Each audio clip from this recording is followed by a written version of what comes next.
Monday morning, Mansfield today, and time to check in on the markets and the chaos that's happening in the world by having a chat with our business guru, Chris Gibbons. Chris, we're going to have to be returning to this subject week after week by the look of things, Ukraine and Russia, and how it's affecting the rest of the world now. Yeah, Jeremy, absolutely. Top of the list this morning. Good morning to you, of course. A surging oil price, the price of oil and the impact of that on inflation. Brent crude oil this morning just under $130 a barrel. That's pushing the price of petrol and diesel to levels not seen for decades. In fact, it went as high as $139 a barrel immediately after the White House said it was exploring a ban on the import of Russian oil and energy products.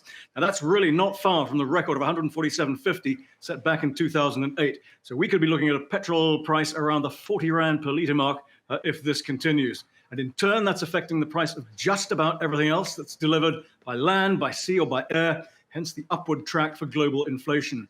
Throw into the mix the fact that it's not just oil. Commodity prices over the last week are up 13%. Don't forget that Russia and Ukraine, between them, supply more than a quarter of the world's wheat, a fifth of its corn, and a similar share of barley, plus about 80% of sunflower cargoes. Natural gas, fertilizers, metals like aluminium, all under pressure, and there's no shipping moving in the Black Sea, which is adding to the pressure. The price of coal has jumped 80%. Now, one key number comes out on Thursday. That is the Consumer Price Index for February in the United States.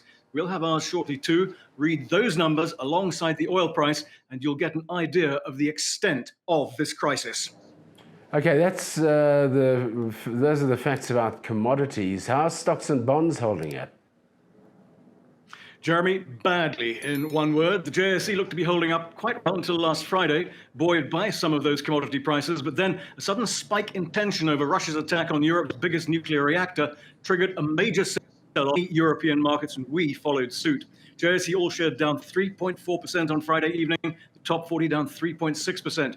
Don't forget that both Naspers, one of the giants of the JSE, and its subsidiary Prosus have taken big hits as a result of their exposure to Russia. Naspers down over 10% on Friday, Prosus down 9.5%. Barlow World's another one that's been hemorrhaging as a result of its exposure to Russia. So overall year to date, JSE still up, but only just over 1%.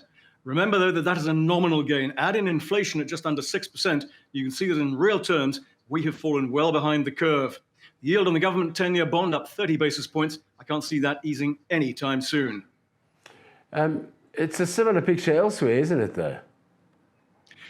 Very much so, Jeremy, and worse in many cases. Year to date, the Americans have the Dow down 7.5%, the S&P 500 down over 9%, the Nasdaq down nearly 15%. London's FTSE nearly 5.5% off.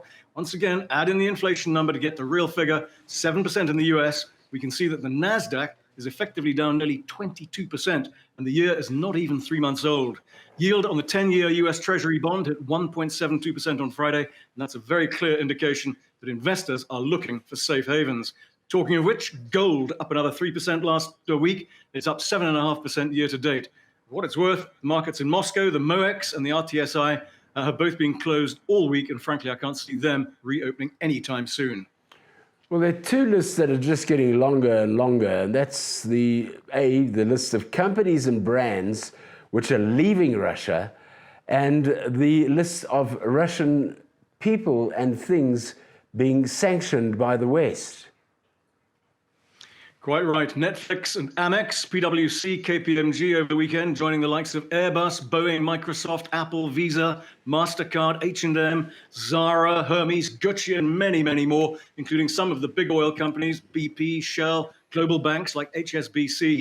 And on the sanctions side, over and above the financial measures introduced immediately after the invasion, we're seeing a growing collection of luxury mega yachts being impounded by the authorities in several parts of the world. These are all owned by Russian oligarchs. Also, their properties in places like the south of France and Italy. The idea, of course, is to put the squeeze on them in the hope that they will in turn put the squeeze on Vladimir Putin to stop the war. Even Russian-Israeli billionaire Roman Abramovich being targeted, so much so that he's put his beloved Chelsea Football Club up for sale. As noted oil historian Daniel Yergin says, Russia is being effectively disconnected from the world economy. Downside, of course, as pointed out by one of the big cheeses at Goldman Sachs, you don't shut down the second biggest commodities exporter in the world and expect bad things not to happen. Okay, but then here's the question. I mean, do sanctions work? Turning around and saying to somebody like Putin, we're not going to allow you to sell this, doesn't turn a tank around in Ukraine, does it? Jeremy, the experts are divided on that question. Sometimes sanctions work and sometimes they don't, and it's almost always difficult to produce direct causality. For example, sanctions have not made a scrap of difference to Cuba over decades, nor to Venezuela since the late Hugo Chavez came to power about 20 years ago. Did sanctions get Iran to the negotiating table in 2015? Perhaps. Did they work against apartheid South Africa? Again, perhaps. Will they work against Putin and Russia now? Almost certainly not in the short term. The big problem, as I see it, is that Putin is in a highly aggressive mood. At the start of the invasion, he made a very thinly veiled warning about the use of nuclear weapons if any outside nation got involved. He's escalated the alert level of Russia's nuclear forces, and he has also used conventional weapons with the utmost brutality in places like Grozny in Chechnya and Aleppo in Syria. So he's not scared of ultra-violence. Now he's saying the West's sanctions are a declaration of war against Russia. And if he means that literally, he may well decide to up the ante by using some small-scale battlefield nuclear weapons to show everyone he's deadly serious. So those very same sanctions may end up destroying a great deal more than the Russian economy. Scary thoughts. But Chris, while we take in all of that crisis that's going on here in South Africa, there's a fair bit of company news around, and some of it has been pretty good. Well, Jeremy, I hope you have some Santam shares, because the giant short-term insurer has declared a special dividend for 2021, 800 cents a share on top of a final ordinary dividend of 790 cents a share. And that's despite paying the highest amount of claims in its history, some 24.5 billion rand, with 3.2 billion of that going towards business interruption claims from the lockdowns. Downside, claims for big fires, weather events that affected agriculture, as well as floods in Gauteng and KZN. But on the upside, claims on the motor book, personal lines much lower during lockdown. Santam says they're now closer to pre-pandemic levels. Another one that's done well, logistics group Grindrod. Core headline earnings up 166%, a final net dividend of 16 rand and 8 cents per share. Well, shareholders who would also be happy, I would imagine, are those who are shareholders of JSE legend PSG.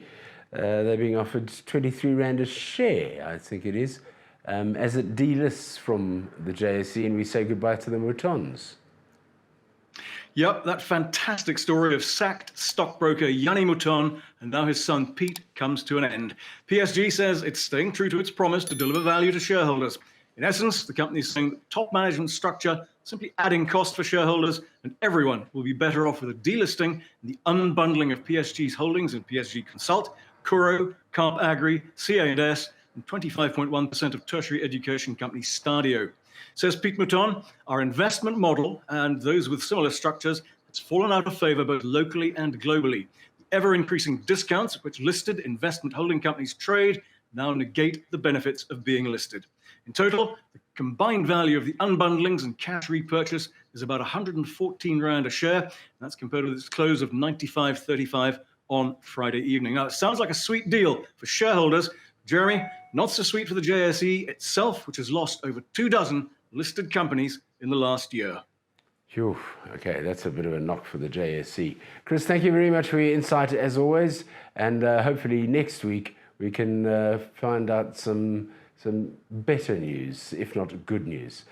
Chris Gibbons is our business guru on Mansfield Today, and he's with you every Monday, taking a look at what's happening in the markets and around the world and what's affecting them. Until next Monday with Chris, cheery bye.